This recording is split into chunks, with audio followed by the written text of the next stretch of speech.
Hello students, welcome to BBVN online classes, and from today onwards we are going to start a new chapter that's name is Portrait of a Prince, and this poem is written by Denis Machuland।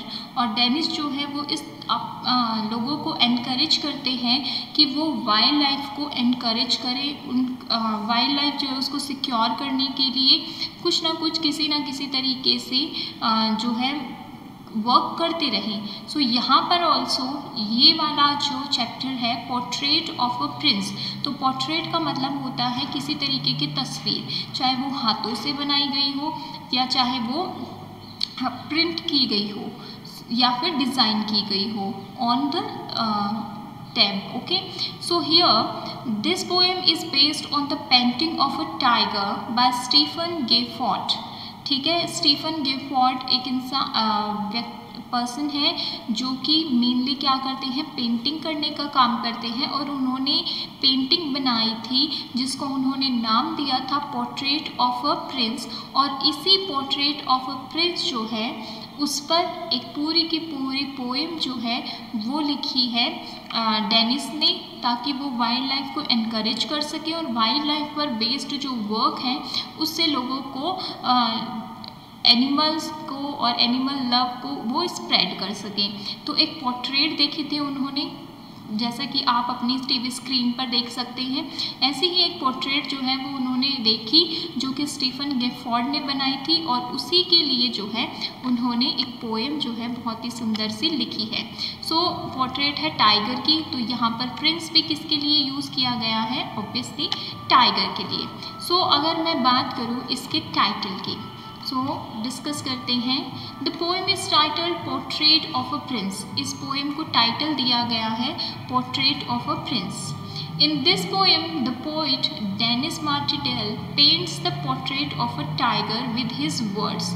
सो उन्होंने देखी painting की हुई एक tiger को, और यहाँ पर अपने वर्ड्स के थ्रू वो एक टाइगर जो है उसकी पेंटिंग बना रहे हैं।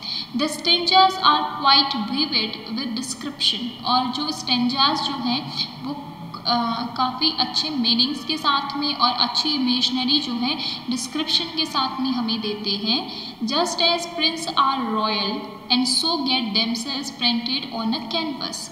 जैसे कि पुराने ज़माने में क्या होता था कि जो शाही प्रिंस होते थे वो अपने आप को एक कैनवस पे, कैनवस क्या होता है, वाइट बोर्ड होता है जहाँ पर लोग पेंटिंग के थ्रू अपने आप को अपनी पेंटिंग बनवाते हैं। In the same way the poet wants to immortalise the regal beast in the canvas of his poem. और इसी वे में उसी सेम चीज़ को पोइट जो है वो क्या करना चाहता है, इस टाइगर की कैनवास के थ्रू जो पेंटर है उसने इस टाइगर को इमॉर्टलाइज किया है, और अपनी पोएम के थ्रू जो डेनिस हैं वो भी टाइगर को क्या करना चाहते हैं, इमॉर्टल करना चाहते हैं। So let us start reading the poem. Behold the tiger's face up close with all its deep-edged lines. Behold का मतलब ऑब्जर्व करना या अपने करीब रखना। तो टाइगर के फेस को आप क्लोजली ऑब्जर्व करिए with all it's deep aged lines, और इसके ऊपर क्या है, बहुत ही गहरी लाइंस जो हैं ब्लैक कलर की वो बनी हुई हैं।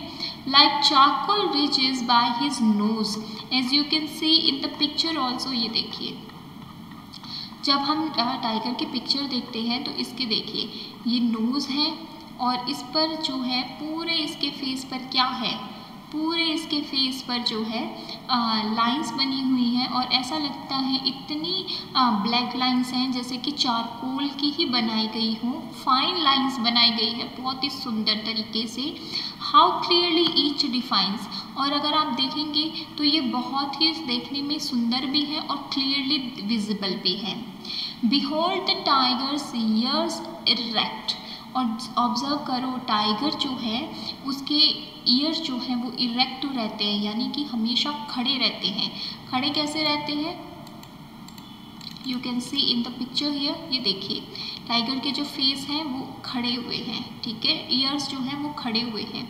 क्यों, क्योंकि टाइगर कोई भी आवाज़ सुनता है तो वो रिएक्ट करता है, ठीक है, aware of all that breaths, क्योंकि उसके आसपास अगर कोई भी सांस ले रहा है तो उसकी जानकारी उसे होनी चाहिए, इसलिए वो अपनी कानों को खड़ा रखता है और इट मीन्स उसकी जो लिसनिंग पावर है वो भी बहुत ज़्यादा अच्छी है।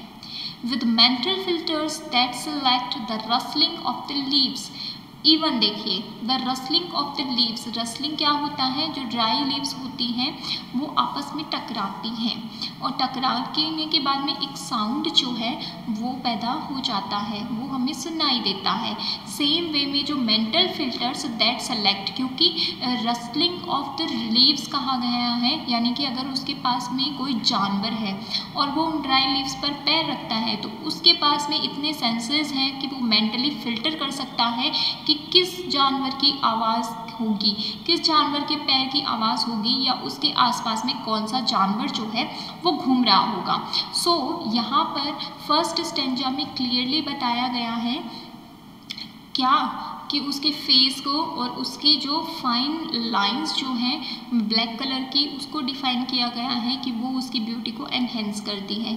सेकंड में उसका जो लिसनिंग सेंस है उसके ईयर्स के थ्रू हमें बताया गया है कि वो हमेशा उसके आसपास में जो भी एनिमल जो है वो ब्रेथ कर रहा है तो उसे जो है बहुत अच्छी तरीके से पता होता है। इट मीन्स वो क्लियरली अपना जो टारगेट है, अपना जो हंट है, अपना जो शिकार है उसको पहचान लेता है, चाहे वो आवाज़ें किसी भी तरीके की हो, उसके सेंस जो है उस चीज़ को फिल्टर कर लेते हैं।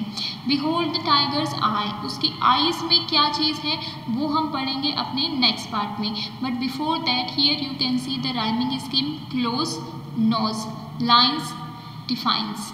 ठीक है, तो इनका जो एंडिंग प्रोनाउंसिएशन है वो एक है, इसलिए ए बी बी।